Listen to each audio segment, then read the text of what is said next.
Hello and welcome to part 2 of Only Murders in the Building.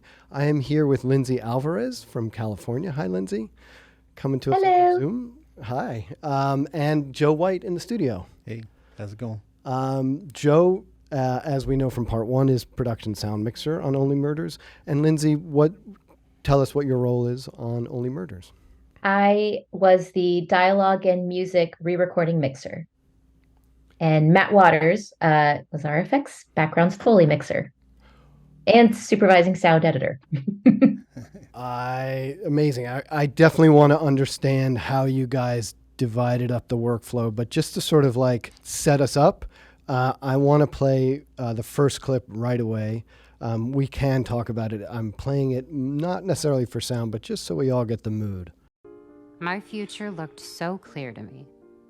Married to Josh Hartnett, with 2 kids, driving a Honda Odyssey. Not a bad life. Got another one coming. Push. Wait, what's going on? There's been a mistake. I came here to see one of my friends. He had a heart attack. Don't worry. You did great with the first 2. Just keep pushing. You're having triplets. I'm triplets.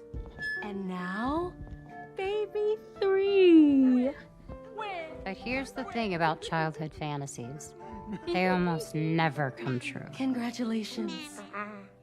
It's a podcast. I think that might be the first time anybody's ever given birth to a Ryko Zeppelin on camera.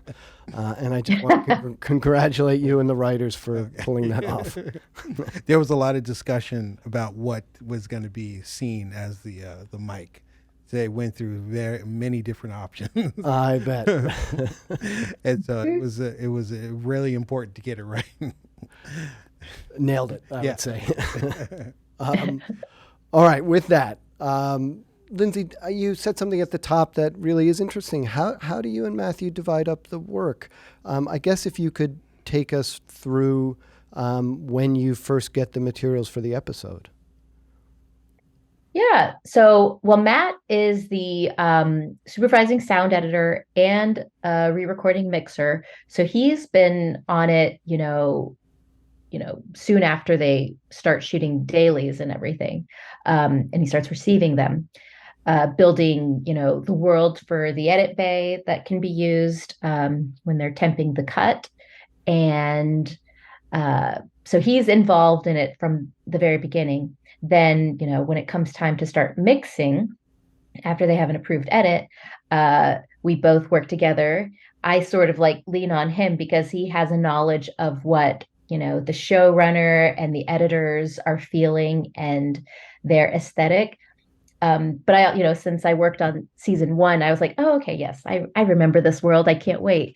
But so I basically will go through the production track, which is, all the beautifully recorded production sound, everything that Joe has done. I mean, I receive those tracks and I'm always like, oh, this is amazing. And how do you do it in New York? I mean, we'll come back to that because I'm just like, I receive such well recorded tracks from you. I'm just always so thankful. I always tell Matt that I'm like, oh, this is beautiful. Thank you. It just makes it easier for me too. And then, I set levels for the music, and then Matt, comes in and works on the backgrounds, the effects, and the Foley, just so we mix it all together. And thankfully with this season, not thankfully, but fortunately with this season, we get to do a lot of extra work with the music, as far as, the Broadway portion of this season. That high praise, that is very high praise indeed, Lindsey. It's really lovely. I'm not sure that I deserve that. But you absolutely do, Joe. Yes, we do work very hard to get what we can. We find out I describe my job as like we're the MASH unit. So we get the patient and it's a terrible mess, and we string them together as well as we can, and we send it off to professionals to finish the job and make it look really nice. And we just want to keep the patient alive. I think you do more than keep it alive. Well, the patient thrives, and then in Mhm. yours and Matthew's hands and your team's hands, it really does. Oh yeah, you come to shine life. that up. It's amazing. I'm always amazed that when I see the final product and then think, wow, no, that's we had so much trouble with this or that, and it seems so nice now. And I know there's a lot of things that you're doing behind the scenes that are sweetening everything up, and I'm so happy that it sounds the way it does at the end, because initially it's to me it sounds rough. And when they polish it up, I'm like, okay, well, now that's good. That's really nice. So by the time when it gets to your team, you and your team, Lindsey, it's a picture lock, I guess. Ideally, a picture lock from the picture editorial. Yeah. And they've been Yes. kind of massaging the track all along, kind of getting it to a state where everybody can hear it, I guess. Tell me what that looks like and how you get back to Joe's tracks and then build from there. Yeah, well, it's really nice because with our editors, we give them a first playback of, our first mix, really, or our first pass at the mix. And so we get to collaborate with them and make sure that what we heard in the guide, which is sort of like the skeletal version of the mix, we make sure that we've given that more life. And dialogue in this show is, the main thing, because everybody's on it and they're so funny. And so you don't want to miss any of the jokes. And so, it's just, balancing the levels of our actors on set, making sure we have our diegetic music or our score that's composed by Siddhartha Khosla. It's like through the seasons, he's sort of expanded in his orchestration throughout, through the seasons. And so it's been fun to, actually, it's funny because I think they started it with small ensembles in the first season just because of COVID. And now they've been able to, grow and make it bigger, but it sort of works with the show doing that. But yeah, the extra icing on the cake is our other music supervisors. You have Ian Eisendrath, who takes care of all the Broadway music, and that has been so much fun incorporating that into the show, just from the start of them practicing in Oliver's apartment through going to the Gooseberry Theater where they perform the songs, and making that sound diegetic using pre-recorded tracks plus the tracks recorded from production, which is such a task, but because you just want to make it feel live. You don't want to make it sound like a music video. And by music video, for us production sound people, I think, like, for us, that means absolutely no life, obvious playback. Like, no, like it wasn't in the room. Right. We've seen musicals like that, like back in the day. Absolutely. Mm-hmm. It can sound wonderful. It's well recorded, orchestrated, but it doesn't seem like you're in the space sometimes when they do that. That's a task I can imagine. It's got to be very difficult, making it feel like you're in the space that where they're performing, where they're singing, and making it seem alive. And Joe, is it safe to say that you sort of became aware of the musical aspect before Lindsey did, or before Post did?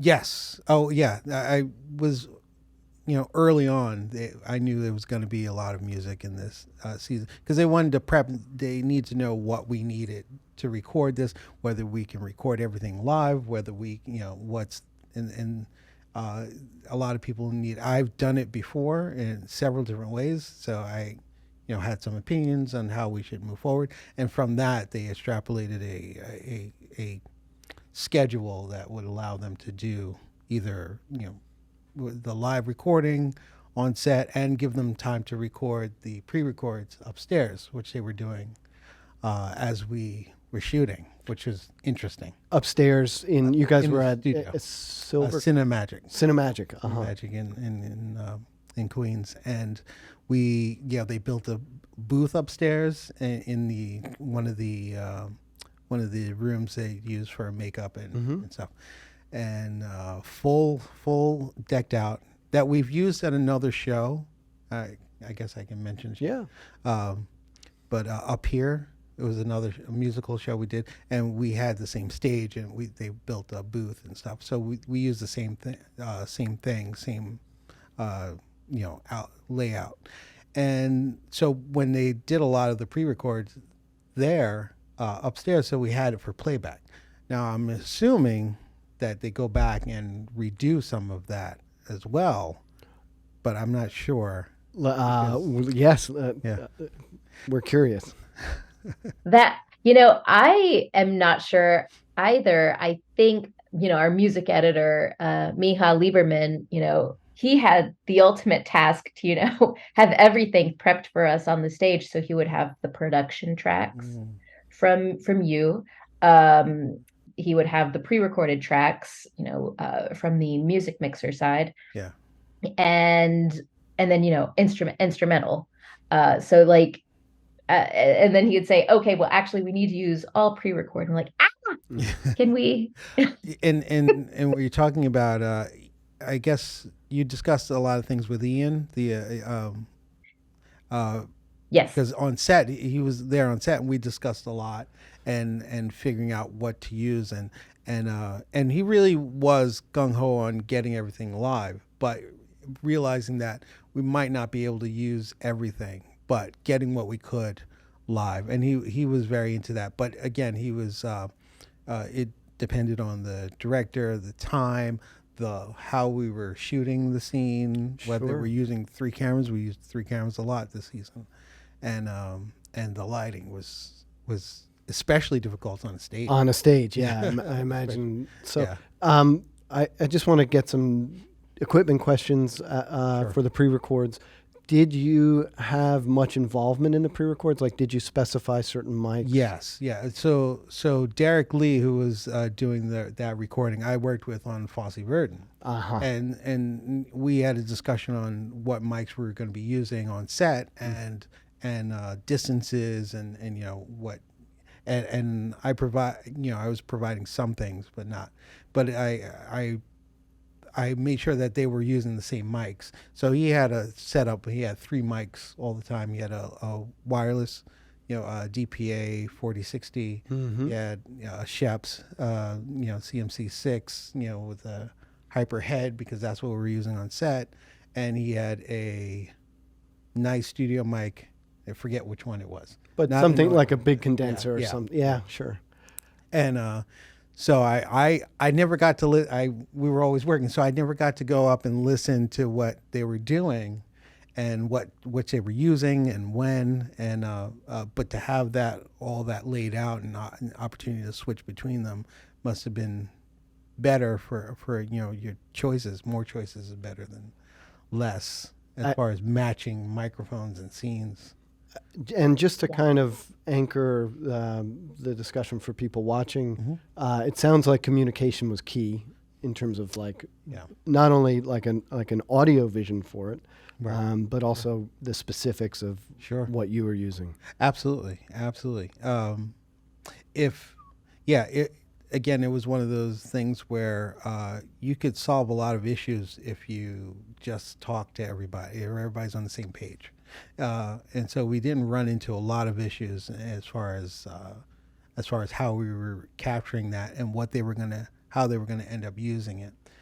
So it was good to know beforehand, what the obstacles were going to be. Some things didn't have a pre-record, so some things like sitting at the piano. Which we got into a little bit in part 1. Yeah, that was all live because there was no pre-record. That was noodling. There was a lot of things that you couldn't do to pre. He said there's no way to do this to a pre-recorded track. So we got into the piano player and the MIDI on the piano, and you could hear it, and he can hear it in his ear. He's playing and singing live, and it was it all worked out. But that took planning. That we had to make sure that everything was available to that. Yeah. Yeah, sure. How is that working? You mentioned a MIDI keyboard, a MIDI piano. MIDI piano, yeah. So the piano that they're using in Oliver's, living room is MIDI enabled. So, and we can mute it so that you don't hear the keys being played, but the MIDI is going through to Derek Pasuk, who is doing the playback. Mm-hmm. So it's going in there, and he's playing that MIDI back into their ears as a piano, so that they can hear it. So, but you can't hear it on set. Right. So we're recording basically a dead piano. So the only thing they're hearing is in their ears, and just so that we can get a clean track of the singing. And when we did Creatures of the Night, that's the way we did that. Mm-hmm. And right, for those that haven't seen part one, definitely check it out. Yeah. And I also imagine that allowed for so much flexibility in post-production, where you had complete control over the levels of the dialogue and ultimately flexibility for the actors. I imagine if they're if especially scenes where the musical numbers are mostly vamping. Yeah. Yeah. And they're not trying to follow a pre-record for actors is difficult. They're doing a scene, then have to go into this pre-record. Where do we start?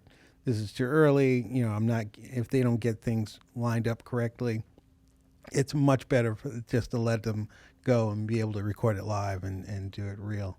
Especially all of them are such great improvisers. Absolutely. Yeah. Absolutely. All right. So as you moved onto the Broadway stage, Mm-hmm. how did that change and what was challenging for you?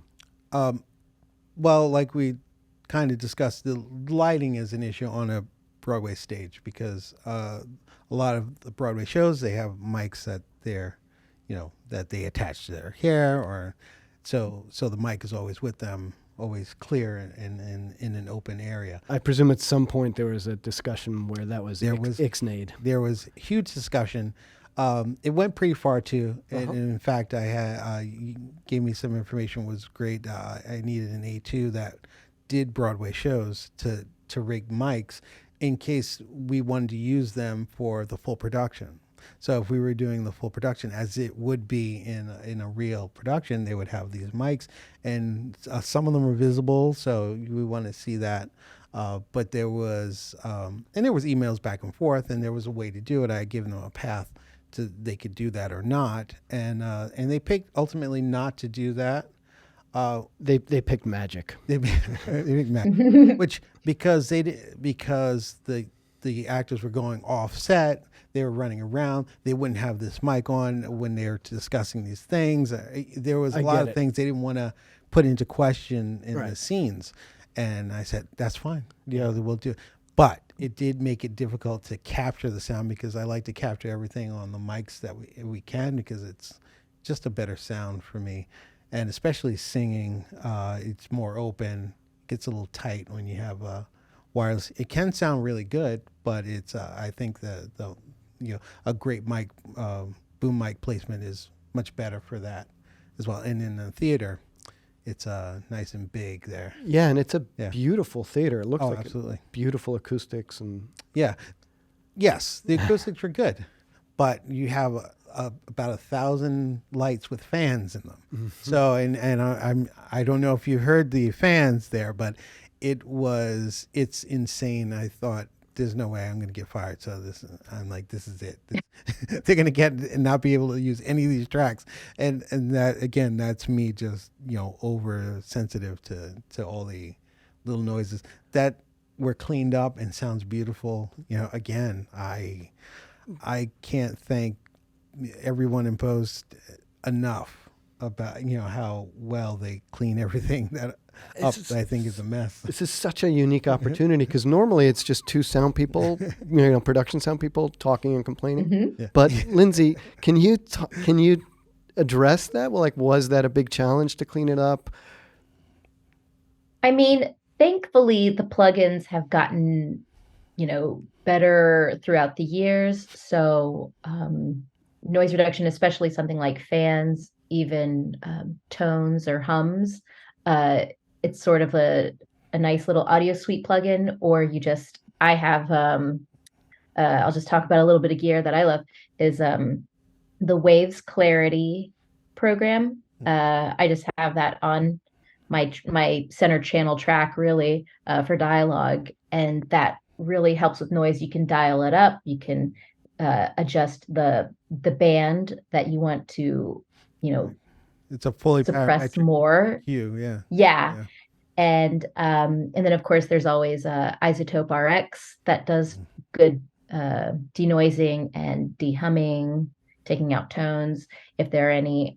So yeah, I mean, all of that stuff, you're sort of like, oh, okay, here, oh yeah, we have some noise. Let's see what we can do. But then when you put everything together with, Matt's backgrounds, the murmur or movement of people on the stage and Foley, you're like, oh, okay, it just feels like a nice presence and it's not distracting. Let's watch the scene from episode 8. Penelope in pink sure is making quite a stink. Is she trying to throw me off the scent? Though she bats her little eyes, is she a killer in disguise with a diaper full of criminal intent? Greening Patrick is pernicious with an appetite so vicious he would bite the hand that feeds him with a sneer. But could that rotten tot be behind this evil plot? Baby stepping towards a murderous career. Pouty little Paco's looking coy, but he's a bad, bad boy. Could Paco's passion prove apocalyptic? With his passy and his rattle, did this pisher go to battle, proving he's the perp amidst this Pickwick tactics? In this picaresque puzzle of the Pickwick pack, will a lighthouse shed some light on which kid gave old Ma the whack? There's an infant to indict. I'll book this little crook tonight. But which of the Pickwick triplets did it? Who of the crew would commit this crime? Which little brat made mommy go splat? Which favorite Sid will be doing hard time? Which of the Pickwick triplets did it? Which little putz had the guts to kill? Like a forensic pediatrician, I'll complete this inquisition. I will name the neonatal from the cradle that proved fatal. I will find a perpetrator who did murder to their nature. I can't do dinner tonight. The cops said they need to talk to me. Why? What about? It can't be good. That's awesome. So much to keep track of. I mean, sonically to keep track of. Oh, yeah. Yeah. I always watch that one holding my breath too. How come? Just because that one in particular, syllables from this take or that take, from like different pre-records and from the set or production, it was just like, how do I make this all work? I think we pulled it off, but it just always, I hold my breath every time I'm watching. I would say that was pretty spectacular as far as how weaving in and out of the microphones and the playback and stuff. It's kind of amazing. And me and Derek, who did the playback on set, were thinking like, wow, this was amazing. Like how you weaving through the choice of microphones, when you use things, whether they sound the same and similar when they go to the wide shot, what are you using that sounds similar when you come back, because they had 3 cameras running the entire time. It's I can only imagine the edits like oh man, on set was tough. Yeah. I can only imagine. I'm like, I'm handing all this stuff off, like, well, good luck. Good luck. And it was amazing. I was very happy with it. I mean, yeah, just watching it, it's so seamless. Yeah. Like it's you really have no sense of what element came from where. Yeah. It just sounds like Steve Martin's character singing a song with all this other stuff that they want me to see. Absolutely. It was amazing. His performance too, just in general, just like helps pull it off and pull it all together. You're just so what is the word I'm looking for? Encapsulated with everything he's doing. You're just like, what? Okay. Yeah. And you're just in for the ride. Yeah. All 2 minutes and 46 seconds. Yeah. Yeah. Not that you're keeping Yeah. track of the frames. I bet you know the frame count too. And we did that in chunks too. He did it. He didn't do the whole thing all the way through Wow. until I think the wide shot. Maybe he went through it, and then we used playback for that. Through a lot of that. But yeah, he chunked it up, and where he was chunking it was very important. Where he was going to restart or where he's going to end, because of how they were going to edit it. Was it scripted that it would be split screen? No. Which is a whole other challenge. Yeah, that was interesting. I honestly, I didn't see it in script notes, but it could have been, initially perceived that's the way it was going to be. But I don't remember seeing those notes. But that was cool. It was very cool. It's a great way to tell the story, and in terms of sound, like to find those natural moments in the song where you can add like just enough sound of the other stuff going on. So it's so masterful. Listening to it on headphones just adds to the experience. Yeah, absolutely. Most other TV shows it doesn't. Yeah, absolutely. Yeah, that's pretty funny. But yeah, that was it was amazing. And once the when they're talking out in the audience, it's quieter and stuff. To hear that brought up to the level that's not screaming over it. It's not it's like finding that level is tough, because I've done that myself, and I'm thinking, oh, this is terrible. I can't do this. Right. Because I'm hearing it and having recorded something, I'm thinking, oh, I want to hear this more, and it's getting the balance. You have to step back from that and go like, oh, how is this going to be perceived on the screen itself? How they're going to hear this, and it's tough. That's tough to do. Yeah. Is it the kind of thing where you were thinking like in real life they would be trying to talk over they would be projecting more? Yeah, or you're listening to an intimate conversation, so they wouldn't be yelling, or they would be close to each other, but in a hall you would you might have to speak louder, but you want it still to be intimate, and but you still need to hear it. Right. So you have to bump that up, and there's a lot of those choices that are daunting. The magic of Chinema. Oh yeah. Yeah. I always wonder as a production mixer, like how much you push that. Like, do you get, like if it's a bar scene, it's more obvious, right? You can play music back, even if it's just music, the director chooses. Sure. Just to get them in the sense memory. But absolutely. It's like a different animal there. Yeah, it's almost like you're not in the same.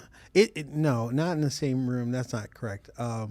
But you want to see these bits of real life, and they're different things, but they're all running at the same time. I don't know that initially, and so when we did that, it was separate. Obviously he's not doing the the Pickwick stuff, and so but hearing it so that it's still intimate and all this music is still going on, and it was like, okay, I like that. I like the mix. I like that. It was not them trying to yell over their orchestra like a real life thing. It's separated, and it makes sense. Yeah. Lindsey, was that a consideration for you in the mix? So I think they thought they must have figured that part out in the edit, which I love that they did that, because that's the worst thing when you sort of have to really duck the music so noticeably to hear an intimate conversation. At times we're just like, but they created a nice lull, sustained, musical element there. And then it was a great breakdown of the music already, so that when it goes back to Steve Martin, says, or coochie coochie coo, or and then his next little bit. But for me, it just was a natural place to bring the music down, because that's how they had figured it out. And I was like, thank you, thanks for doing that. And that's the picture editor presumably in conjunction with the showrunner or the director, maybe. Yeah, I would. Yes. Yeah. And on this one, I think we had 2 picture editors. It was Peyton and Shelley that did it. And of course, John Hoffman, our showrunner. Amazing. Love John. Great people. Yeah. Yeah, absolutely. But that was that was cool. I like that. Fun song. Yeah. It was fun to listen to him, Steve, go through it, working out the beats. He's really a master, and he says, like, there's no way I'm going to be able to do this, and he does it. He really does it, which is amazing. And that kind of mirrors the plot of the show, right? Yeah. Where he's not sure he's able to do it. Right, His character is right. able to do it. Right. Interesting. Yeah, and then he just nailed all the beats. He could have done the whole thing straight through, I think. But when we broke it into pieces, he thought, okay, he can digest that and really get it out. And his performance was amazing. So I think it worked out for the best that he did that. But I bet you he could have done the whole thing. He was amazing. Amazing to watch that process. I was curious how you mic that, because that was like one of the big ones, the big numbers, and I was like, how am I supposed to play this? Where's his mic? And it's magic, a little bit of magic, and I'm like, there's probably a plant on the stand, maybe, or how do you do it? Yeah, there was several mics that we used. His wire. He's mostly wearing a wire a lot, and this particular, I made sure the 4060 was on because even attenuated, the 4061, I believe, is the attenuated version. It doesn't sound as full and open. So when you're singing and you're getting louder, you're worried about peaking and overblowing the mic. The microphone is the 4060 is amazing, but I wanted it nice and open. But I did have a Shep's stashed on the stand, because every time he looked down, I'm thinking, okay, well, I need something there that when the camera pulls all the way back and I can't have a boom, within a certain, I have the same microphone place in a way where we can capture him at least. And again, it wasn't the perfect spot. There was some things I didn't like about it, but it was better. It was better than abandoning the shot. Yeah. And when they go to the wide, and I have a full presence microphone there. But yeah, we and there was one other microphone we used, I think. I'm trying to think. We had a couple of microphones. So just in case. Lav, plant, boom. I think I had a second boom in the orchestra, a mic in the orchestra getting a deeper line of him. So I believe we used that. TR he runs away with the microphone. He's like, okay, how's that sound? I'm like, okay, that sounds good. I don't know where he put it, but it's in like the first row or something, and just to get some medium ambience, and then and we try to get wide as well. A lot of microphones. Lindsey, how much of this gets to you, and by the time you're ready to do a mix? So it depends really, but for this, I think it was the wire cut and maybe a boom at times. This is the funny thing. I had no knowledge of like the mic in the distance, or, I don't know, maybe it just wouldn't have worked or whatever, but, right. Or maybe they just chose a cut or an edit where, it wasn't needed. So I received like, I think 2 mics, from production, but it was plenty. I mean, I thought it was recorded very well. I was like, oh, yay, this is great. We have it all. And, right. It helps me just get in the place. And then when I see what they've given me from the pre-record, I'm like, oh, okay, I'm going to first match my pre-records to what you've shot on set. And that just helps me a lot. And then there are times when, we go to Ian and we say, hey, and we actually like the way he sang this more on the day. than in the pre-record. What do you think? And he'd always be open to our suggestions. He was the music producer for all the Broadway songs. Yeah. But yeah. That sounds about right. The fact that we had four mics, I wondered that myself, what they were going to end up using. And I don't know for sure, because I don't know what shot, because we're using 3 cameras. So I don't know what shots they'll be using at any given moment. So I need something running the entire time through all the shots that's, the same. So the wire stays there, the plant stays there, and the boom moves when the camera moves, so that goes with whatever shots we're doing. And then that wide microphone, just in case they're cut to the wide and they want it, make it sound wide or seem they have something there. Did the usual rules of it being camera-centric apply to this shoot? Meaning, like, normally you think of a musical, it's all about sound. Right. But as we know, in a film shoot, it's about camera. Yeah. You could not have raised your hand and said, "Oh, I need 15 minutes to find a slightly better mic placement." I guess generally that's true, because there's a time frame. We have 3 cameras. We have all this talent. We got to shoot this. Mm-hmm. But knowing, again, having the discussion beforehand helped a lot. Figuring out what we're going to do. So our approach was we were pretty solid on what we needed to get and how we need to get it. There was a couple of times where we needed to get the boom in there. We needed this to happen, and Kira Smith, who my boom operator, worked with our electrician friends and grip friends to flag off certain lights or things of that nature. And so we did take a little bit of time, but no, we weren't commanding large amounts of time. Right. And it was to the benefit of all of us, really, that we discussed a lot of this beforehand, and how we were going to approach it. But they would give us the time. Good.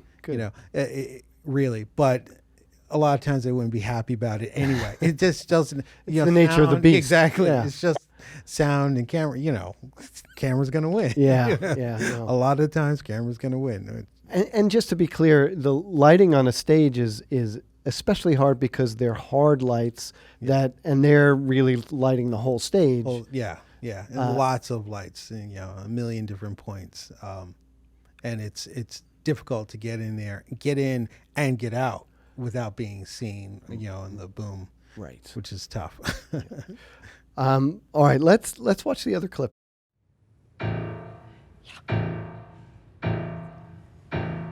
A nanny keeps her patients under pressure, forceful and resourceful as can be. No matter what you might hurl toward her, she keeps the goddamn house in order. But if you want those kids, you have to go through me. Charles, these aren't photos of Ben. They're photos of Dickie. For the sake of a child, I'd give my life completely. For the sake of a child, to hell and back I'd go. No, I won't bend and I won't break. There are precious lives at stake. I'll die before I'd ever let him go. No, for the sake, no, for the sake, stop, for the sake, wait. Sorry. I did it. I killed Ben. I put poison in his disgusting protein drink just before we went on stage opening night. And then when that didn't work, he showed up at the party and I pushed him down the elevator shaft. Loretta, no. No, no! Not gonna let another innocent man go to jail for what I did. Please don't do this! I stayed for the drama, but you definitely brought it, Nanny. Leave her alone! You can't do this! I'm sorry, Oliver. I'm so sorry.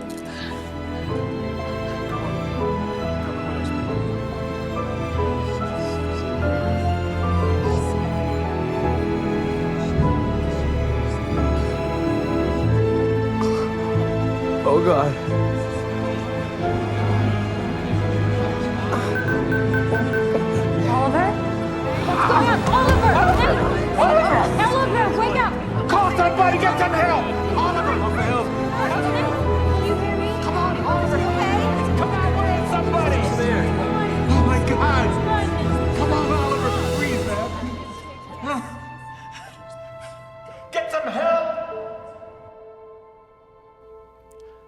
Meryl. She's amazing. She's so good. I was just going to ask you, Lindsey, what goes through your mind as you're rewatching that clip? Oh man. It's well, it's just like that one, that song there, the way she sings it, I think was mostly production. And that just like it just gives me all the feels because it was there on the day. There's so much emotion, and then when the music gets really big, I think we cut to a pre-record, but then it's just the whole thing. And but I mean it just needs to be from production, that whole take, because it was just she's so in the moment. And no, I just love watching her. She's so good. She's amazing. And if I'm not mistaken, on that time we did not use the pre-record for her. In fact, I don't know that we got a pre-record for that part, because it was going to be such a talky kind of and breathy, and she wasn't sure how she was going to do it, and so we didn't have any pre-record. So we had to get it. We had to get everything. So it was like that was one of those times where, okay, well, we have to get everything. So if we don't have something, I have to let them know. And Ian was very on top of that as well. We have the MIDI playing in the ear for this, the orchestra too, because they're playing with and presumably their instruments are muted. Yeah, well, as much as we could, tried to mute everything, but that darn chime we ended up taping up because it was crazy, and it was we're like, we just put black tape on the backside. We're like, I was like, it kept moving. I'm like, okay, you got it. But I wondered. This is a question I wanted to ask you. I don't know if you were privy of how they did this, but once you have a live orchestra playing and they stop, then you have a reintroduction of the score underneath the score. Do you mix that differently? Like you want a different sound for it, so it doesn't seem like that orchestra has started playing again? I wondered about that, being a musician, and I thought, okay, I think I know how I would do this, but I wondered if you're privy of that. That was a fun part of mixing the show, because you would have the orchestra on set and you're like, okay, how do we want to do this? Well, and plus, there are times when Sid's score has to come in, it's like a nice undertone of drama that, we add on, especially in this scene.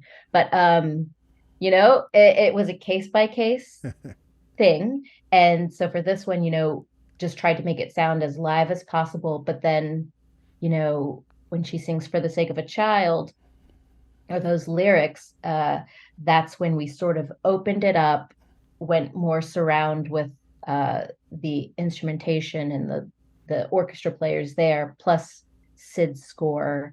And you're just like, all right, we're going big, and it doesn't matter where the source is supposed to be, but just it's the feeling that you want, and then you blend into the score. Yeah. So that's cool. It's seamless, like not just like on a technical level of Meryl's singing voice to her speaking voice, but exactly the moment that you're talking about, where it goes from the orchestra backing her up, to score. Yeah. And all of a sudden, you're like, the audience's heartstrings are being pulled. Yeah. And you don't even realize we've transitioned away from the diegetic sound to the score part of it. Right. It's so well done and blended. It is. It's really nice. I was happy with how that came out. I was worried about it. I was very worried about the whole thing. And even like the police radios that kind of like sort of like kiss us out of the moment a little bit, and then all of Martin Short's character, like him flailing around and protests and stuff. And something that really sells, because people forget that he has a heart monitor on. So something that really sold it was like the tapping and the tick, tick, tick, tick, because it's like tapping a button. And I thought that was genius, because otherwise you would just think he's you don't know Yeah. what he's doing. Yeah. And so that sound Yeah. focused you on, okay, it's this heart monitor that he has on. But it also like builds the tension. Absolutely. Yeah. Mhm. But I knew immediately if it didn't have that sound again, I wouldn't have remembered that he had the heart monitor on, which was really interesting. Yeah, that was definitely my experience watching it for the first time when it came out. Was like, oh no, he's gonna have a heart attack. Yeah. And just the like production sound nerd in me at the big wide shot when they pull all the way back out at the end. Did you do anything special like mix in a big ambient mic? Kira had a wide perspective of the whole thing, but wasn't sure how much we were going to get. And TR placed a microphone in the first 2 rows. So we had I think we had a 416 because we were pretty far away in that first row. And I used Marty's microphone for Steve when he was yelling some of the time. Nice. So sometimes when I'm mixing, sometimes people are speaking directly into the other person's microphone. So you kind of use the opposite of what you think, not their mic, but the open mic. And it sounds more open. It sounds more like a boom to me. And it's hard to do that. But you have to be really paying attention. But it's hard to do that. And I thought, well, for the mix, I'm like, it sounds better on Marty's microphone than Steve. So some moments I was doing that. So I don't know what they ended up using, but there are a couple of things I could use. So it was nice. It turned out really nice. And that would be in the dialogue editing. Just those decisions get made in that stage. Yeah.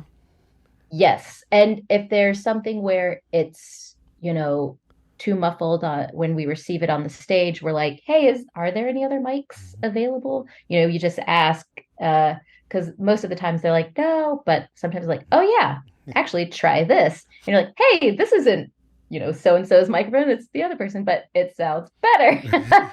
So it's because sometimes they're just looking, at the channel name and right. and they give that to you, but you're like, wait a minute, can we try this? So, but usually they just kind of give it all to the mixer, and we can raise and lower whichever sounds the best. So you get you get always appreciated. Yeah, you get all the tracks. You can see them, and then just like, what? This one is this okay? Yeah, that's good to know. Yeah, it is. Well, usually, sometimes you don't, but yeah. Right. I've had a question for you when you get the production sound mix. Have you ever sort of put it up on the mix stage and then compared it to the labeled tracks and said, well, wait a second, how did the production mixer get that clean, but the wireless mic isn't clean? Yes, a lot of times, because I have my my guide track, which is usually the mix track, and so when there's a scene that's sounding particularly not great, then I go to the guide and I'm like, hey, let's hear how it sounded, from the mix. And I'm like, oh, something's different. And then you're like, okay, let's ask about this.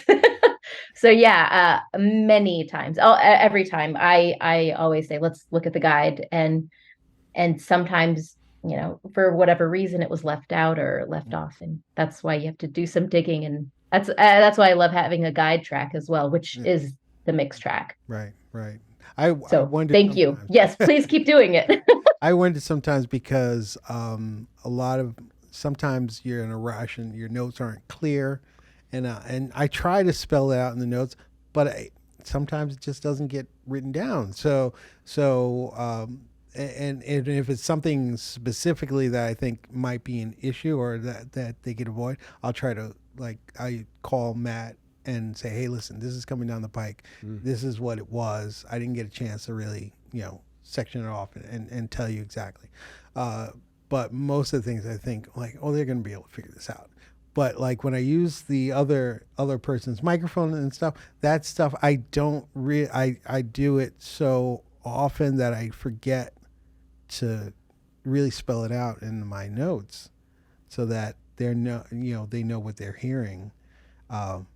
And I think I will actually add that. I remember to put those in the notes because maybe I don't know if do you even read the notes? Do you get all my? I don't ever receive notes. When I cut dialogue, though, I would always see I would see the notes and I was like, oh, hey, that's good to know. But sometimes you are just sort of looking at waveforms where you're like, oh, that one, it's bigger here than it is on the actual person's mic. So, you would. I don't know. Yeah. Good question. No, it's good for the dialogue editors. Well, I think it's always, I thought about it too. Like you put up a plant mic for that waiter that has that half a line or something. Right. But, like I imagine from your point of view on the timeline, it's nothing, a couple of waveforms and then nothing for the rest of it. I'm like, I hope they find it. Yeah. I always wondered because I do put a lot of plant mics, and sometimes you don't know what the plant mic is for. I'll always write what it is in the track notes, and it'll say bus noise or something like that. So that the track says it's obvious. Yeah. But sometimes I don't get a chance to do that, and then TR hides the microphone sometimes for me. So he thinks, I got to go get that. So he'll run away with the microphone. Okay. So whatever it is, it'll be on that track, and then sometimes I forget to find out what it was that we were getting. Yeah. And then, do you ever, like on a walk and talk in the city, or there were plenty of exterior scenes in Only Murders? Yeah. Do you ever have like an ambience mic that's not the people talking? Almost always. I always have a second mic up because it's New York, and so there's going to be lots of sounds that are going to be different. So at least if they have a clean track of whatever it is, if they're cutting between scenes, they can continue the bus that's going by, right, or that you don't see. But yeah, I've gotten a lot of notes from a lot of post people who are some people that would never have been to New York. Yes, there's that. And it's amazing. Like, why is there so much traffic noise?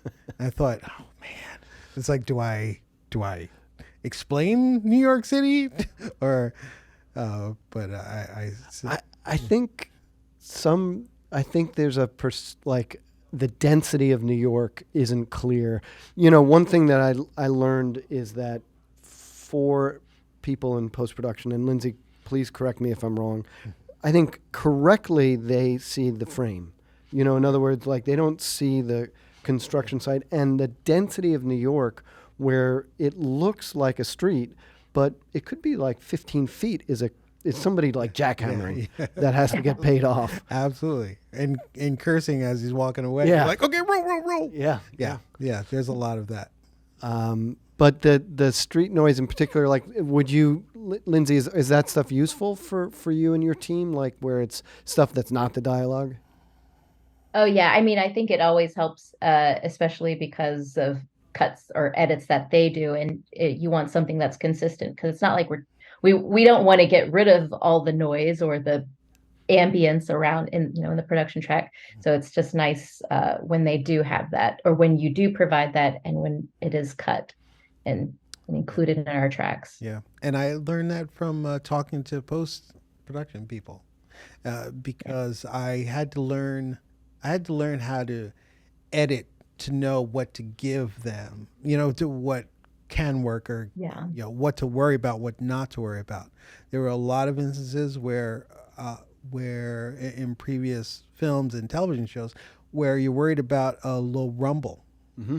There's a Jenny that's rumbling. I'm like, oh, this is terrible. Right. Well, it's very simple. They can cut that out. And and I have to keep abreast of that stuff because this way I'm not, chasing my tail and doing something that's not helpful, or, wasting time trying to fix something that's not really something we can fix. And I think, and I'm sorry if this is obvious, but this is where knowing the tools that's available to post-production ultimately can help with better dialogue tracks, because then you're not making everybody on set nuts and crazy over stuff that's easier to correct. Absolutely. I mean, I would love to do, like, this might be boring for a lot of people, but I'd love to do like a a live dialogue edit session. Oh, You know, Yep. like you ever see? I forget the name of the DJ, Mouse something or another, where he just live streams him making a song for 24 hours. Oh,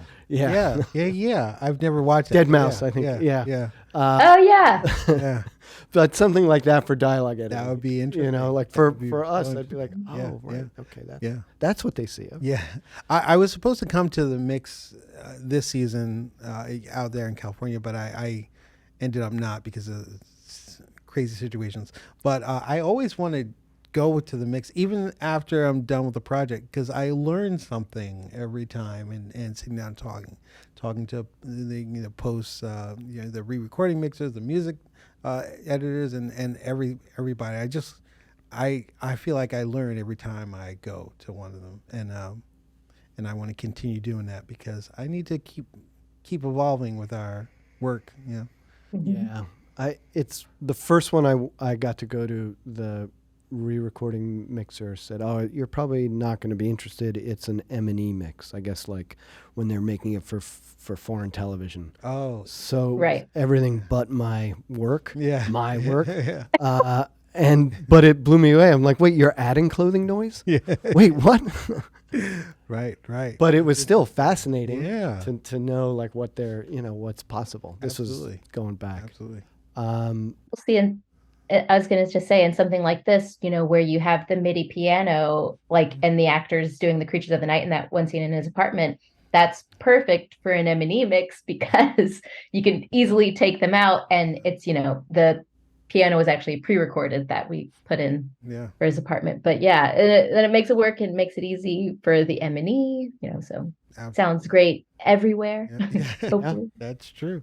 I always, and Matt was going to do this, I always suggest, especially when there was a lot of post-production that were not used to being in New York, I come down and see what we're doing, because this might explain some of the stuff that you get. Yes. And it might clarify some things and make your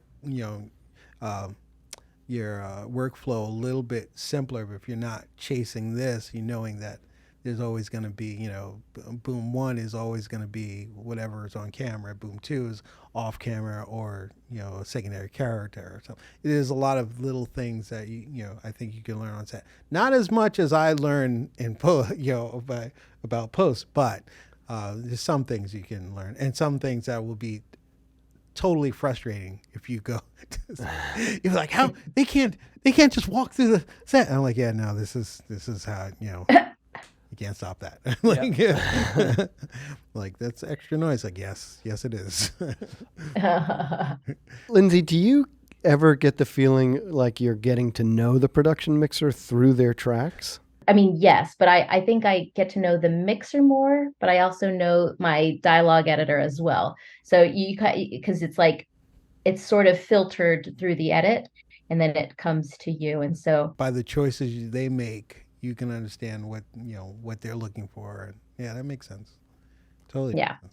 I guess it depends on each show. With Only Murders, it was immediately like, whoa, who did this? Who did this is great. Man, makes my job way easier. It's just like not that you work on shows and they're handed totally different tasks and hurdles to go through on every show you work with. And I always feel for the production sound mixer, because every time I'm on set, I'm just like, I'm in the way. I can't be here. But I think you just know, you're like, oh, this person gives me a lot of coverage, or I get. You sort of know, but without ever meeting them. And fortunately, I've had the chance to meet you. It's a good thing. It's a good thing. It is. Now, it probably hopefully explains why you get those tracks going. Like, what is this mess? Like, oh, hey Joe, how you doing? Now, no. But yeah, in fact, there's that was something someone else mentioned to me about they. On set, like you can hear what's going on set, and sometimes you can hear how chaotic it is when we're Yeah. rolling, and then we're rolling, and the director's still talking to the actor, and we're still like. You mean like one of those Just- like long takes where Yeah, they just yeah. keep rolling? And, Yeah, it's like, and you hear the chaos. Yeah. And I always think like, man, this must be really interesting for post. Listen, like, what is happening? And you hear somebody yelling, and like, I'm still rolling. Like, this is crazy. Mhm. And they're gonna think we're crazy if we show this. And a lot of times I tell camera people, I said, don't record this craziness. And we'll wait for the last minute, and we'll record when they're ready. Mhm. And when they don't, if they don't cut immediately, it's always good to cut, because then you really show your whole life story when the director doesn't cut, and then they start talking to the actor, trying to direct I think them. the phrase is showing the sausage factory. Yeah. There's another phrase I was like, I can't say that. But yeah, and really, I'm like, we should cut. Like, we should. And I tell the camera, like, it's like, director didn't say cut. Like, just trust me, cut. Now, I know Kristen Bernstein is one of the top people on Only Murders. Yep. I know her from Sopranos. I would consider her old school in a way. Does that feelings kind of permeate? Like, did your set have like rolls and cuts, and was there like a consideration for your department? Yeah. But I think it's such a nice set, and there's a bunch of nice people that want to work together, that want to, nobody's trying to step over each other, really trying to, oh, I'm more important, I got to do this. It wasn't really like that. So it was a set where, I could stop and say, hey, listen, I got a problem, I could do this, and I'll be taken seriously. It's not. And I keep telling everybody else that, sound's half the project. This is half the project. In a musical, it might be a little more. And there's 3 people. I'm fighting for every inch. And like, there's only 3 people that are doing sound on this set. We need help. So we need allies. And on this set, it's easier. We have a lot of allies. But on some other sets, not so much. And so when you hear, when Lindsey, you get a mess, and you're wondering, like, what is this mixer doing? Sometimes it's not them. Sometimes it's this insanity that they're just shoved aside, and you just get what you can and just get out. And it's terrible, but it is, unfortunately, it's happened to me a couple of times. I'm thinking, this is the worst thing I've ever done. I can't stop it. But not this set. Yeah, this is different. I totally get that. And I'm always just like, oh man, what kind of situation were they in? And it's sort of like continues with, on the post side where you're like, oh, we don't have a lot of time to do this or that. So you already know that means, did they get a lot of time, set up for this or that? Yeah. Joe, was there much wild tracks that you recorded? We always do a lot of wild tracks, but it mostly for the voiceovers that were going to eventually be re-recorded. I assume we're doing it for the temp mix, so that they have timing and things of that nature. But because I'm thinking, there's no way they're going to use this. I'm like, please don't use this. Like, they'll do, okay, we'll do some wild tracks now. I'm like, okay, I'm running in, there's a corner, and the grips are still working over there. And I'm like, okay, keep it quiet. And I'm like, please don't use this as, I'm like, this is not meant to, it's a temp track, I'm sure. Please let this be a temp track. But we do a lot of voiceovers on set. Those temp, they fall in love with it. And so do we. No. So a lot of it is used. Oh, you weren't. But I think it sounds great. Whatever you captured Gives me so much agita. Like when we're rolling on it. I'm like, please don't use this. Please don't use this. We get as well as we can. It's just depending on where we are. So.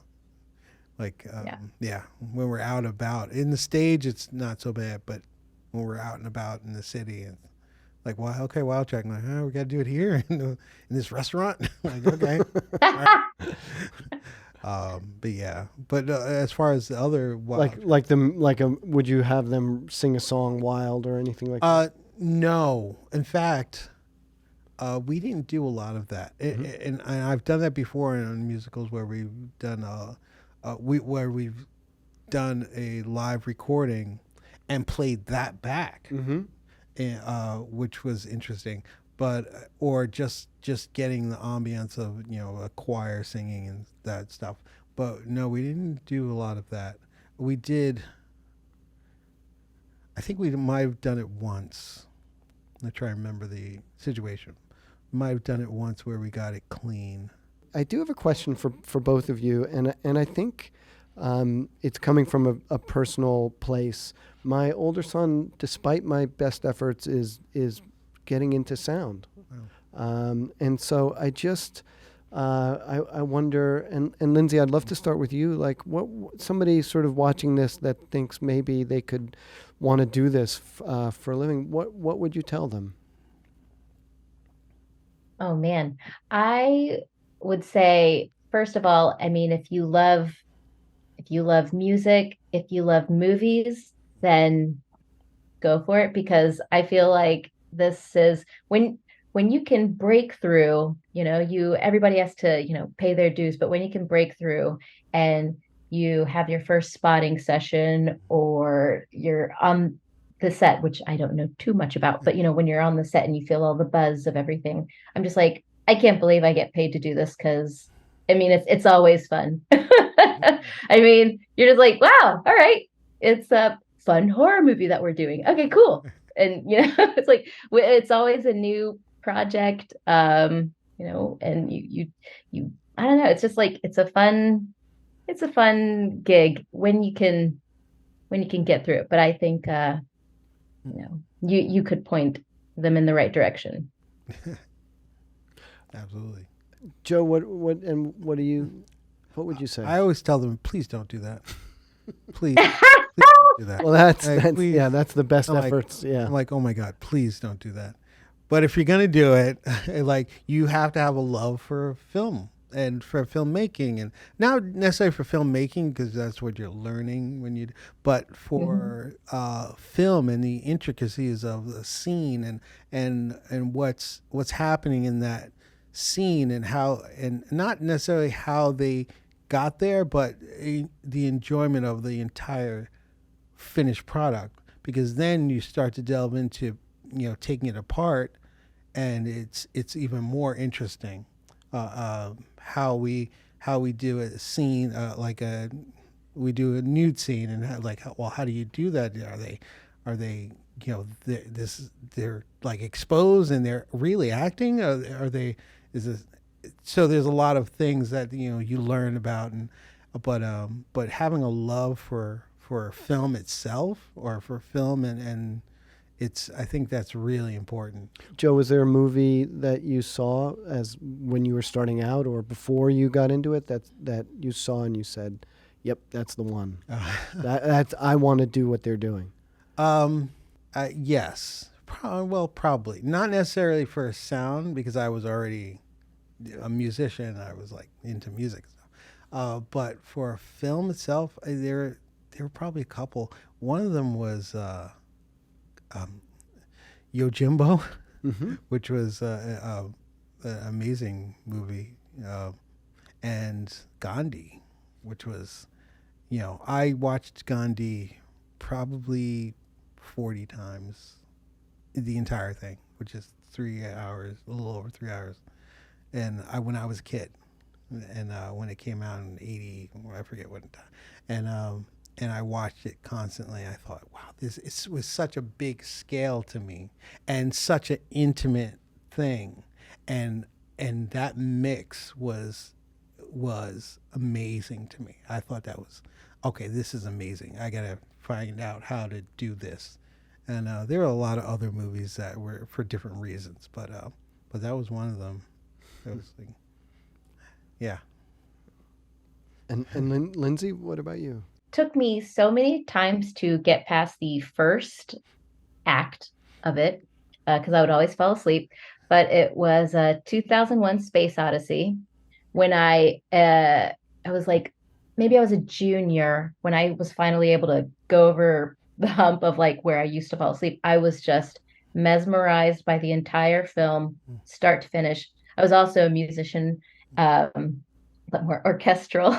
But I just loved the movie. And after that, I was like, whoa, I love how they approached it. I love the music. I love this. So that was a big one for me. And it's always like a nice touchstone for me.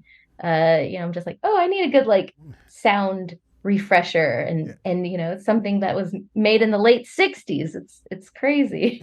But I just love that one. And when I was in college, I think Kill Bill came out and I was like, wow, this is so much fun and I want to get into this. So yeah, two very different movies. What instrument do you play? So I played clarinet all through college. Okay. And had a piano growing up, and I have one now that I recently got. So yeah, piano and clarinet. Awesome. I played French horn through college, and I was a composition major in school. It's funny. I'm like, wow. Like, usually, right? yeah, that's a lot of times. Yeah. That's interesting. Well, that makes a lot now that your total picture's coming into focus now. I was like, okay, now I see. Yeah. She has sensibility and the readiness of the clarinet and mix. Yes, no, I understand. I understand your whole perspective now. Lindsey, how do you feel about that statement? I feel seen. Yeah. I know who you are now. Clarinet. And like the reeds. Yeah. But Joe, what would your instrument say about you? Well, French horn is a difficult instrument, and it's off pitch a lot. Even as much as we try, the partials are really close, and you can play anything with no vowels. It's very difficult, and when you get it right, it's absolutely stunning. So that's what I hope it says about me. Right? At some point, I'll get it right, and it'll be absolutely stunning. I do think everybody should have the experience of hearing and feeling an orchestra. Yeah. I think that absolutely should be mandatory. Yeah, I agree. I totally agree. Okay. I think we probably could do this for hours more, but we should sign off. If you've made it this far, I just want to thank everybody watching. We're sorry.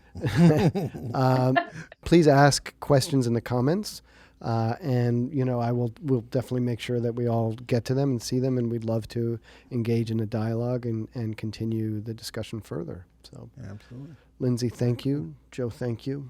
Thank you. You. And thanks for watching.